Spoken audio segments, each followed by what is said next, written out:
خلطة حمام اهي اهي اهي. الخلطه دي عباره عن ايه؟ خلطة قوطة مبشورة بالخلطة بالعطارة اللي بنحطها، ولا حد ينفع يقول. بتقلي الحمام في زيت ولا سمنه ولا؟ سمنة وزيت ويرجع على الفحم. تعالى يا بندق، يلا يا بندقة. مين اللي بره؟ بندق.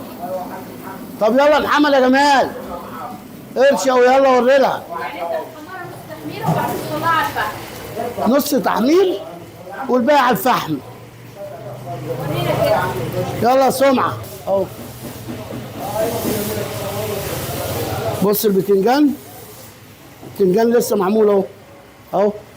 كل حاجة طازة بطازة سخنة اهو اهو.